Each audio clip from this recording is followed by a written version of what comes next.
So mostly din no, ang purpose din ng paglalagay natin ng isa pang admin kasi sample magkaroon ng problema yung account natin.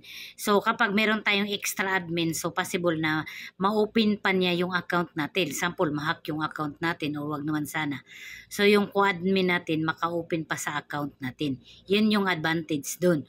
At sample mabisi-busy tayo so hindi tayo makapag-reply ng mga comment. So pwede siyang makapag-reply ng mga comment. Parang ikaw din kasi nga meron siyang full access sa account ninyo. Pwede din siyang makapag-upload ng mga video, makapag-live, makapag-upload ng reels. So parang typical na parang kayo yung gumagawa pero yun pala yung isa yung admin. Kasi nga meron siyang full access sa account ninyo. Kung gusto niyo na mag-add ng admin or i-remove yung pagka-admin niyo sa sarili niyong account, so pwede niyong gawin dito. So pwede ito sa personal account na naka-professional mode at pwede din ito sa Facebook page account. So, pumunta lang kayo dito sa may menu ninyo. Then, settings, page settings, scroll down, hanapin nyo lang itong page quality. Then, manage admins. So, dito, meron tayong dalawang option kung paano mag-add ng admin. Dito sa may taas, people with Facebook access. So, kapag dito kayo mag-add ng admin, so, mayroon siyang full access sa account ninyo. Pwede siyang makapag-reply ng mga comment, makapag-upload, makapag-live, at kung ano-ano pa yung pwede niyang gawin.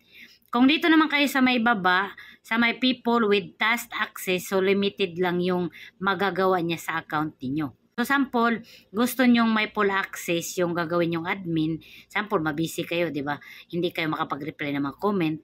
So, kung gusto nyo na magre-reply yung isa nyong admin or meron kayong pinagkakatiwalaan dyan na pwedeng mag-asikaso ng account niyo. So, dito kayo sa taas mag-add ng admin. At sample naman, ipamimigay na ninyo yung account ninyo.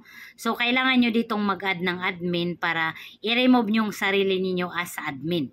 So, dito kayo sa may taas mag-add. So, pindutin nyo lang itong add nyo. Then, next. So, dito, kailangan nyong i-search yung name ng gagawin ninyong admin.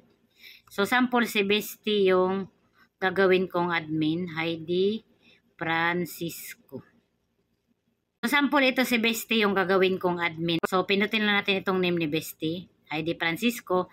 Then dito sa may baba, nakalagay dito, with Facebook access, Heidi Francisco can manage the following.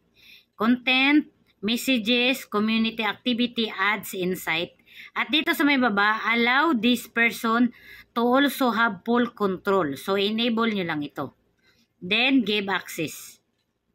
So, kailangan nyo ditong ilagay yung password ng Facebook account ninyo. So, dito, naka-add na si Bestie Heidi Francisco. Then, nakalagay dito, invite expiries in 30 days. Kailangan, kung sino yung nilagay nyo na admin, so i-accept niya yung invitation ninyo. So, kailangan, i-accept ni Bestie yung pag-invite natin sa kanya as admin. Kasi kung hindi niya ma-accept within 30 days, so may expire ito. So, sample, papalitan nyo yung admin kasi nagkamali lang kayo. So, pindutin nyo lang itong tatlong dot. Then, cancel invites. Kapag na-invite nyo na yung ginawa nyong admin, makaka-receive siya ng notification na kagaya nito. So, nakalagay dito, Benji Llanos invite you to manage Tomboy TV's page. So, kailangan niya itong i-accept. Pindutin nyo lang dito sa review invite. Kapag napindot nyo na itong review invite, pindutin nyo lang itong next. Then, accept. Mag-switch siya. Switch now. So ngayon, na-openan niya yung account ko kasi nga binigyan ko na siya ng full access dito sa account ko. So dito pwede na siyang makapag-upload ng story, makapag-upload sa reels, makapag-live at makapag-upload ng long video ko. So meron na siyang full access sa account ko kasi nga binigyan ko siya ng full access as admin sa Tomboy TV ko. So bumalik ulit tayo dito sa may settings.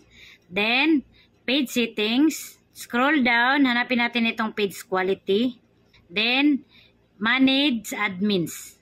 So dito, nawala na yung expiry kasi na-accept na ito ni Bestie. So nandito na siya sa may baba ko, sa may people with Facebook access. So pwede niyang gawin lahat kung ano yung typical na ginagawa ko dito sa account ko kasi nga meron na siyang full access sa account ko. Sample naman ipamimigay na niyo yung account ninyo. So kailangan yung i-remove yung sarili niyo as admin. So pindutin niyo lang itong 3 dot, then remove from page. So, kung gusto ko rin na i-remove ulit ito si Bestie as admin dito sa account ko, so pindutin ko lang itong 3 dot, then remove from page. Tandaan nyo kapag gusto nyong bigyan ng full access sa account ninyo yung co-admin ninyo, so dito kayo mag-add ng admin sa taas, dito sa may people with Facebook access. So kapag dito lang kayo mag-add ng admin sa may people with task access, may access lang siya dito sa may community activity, message, insight, ads at content. So limited yung magagawa niya sa account ninyo. So kapag dito sa may taas, may full access siya sa account ninyo. So kung gusto nyo i-remove yung sarili nyo as admin, pwede nyo gawin. Kapag dito kayo mag-add ng admin sa may taas para may full access siya sa account ninyo. Pwede nyo gawin ito madlang people para ma-secure yung account ninyo kung meron mang mangyari at wag naman sana. Alright.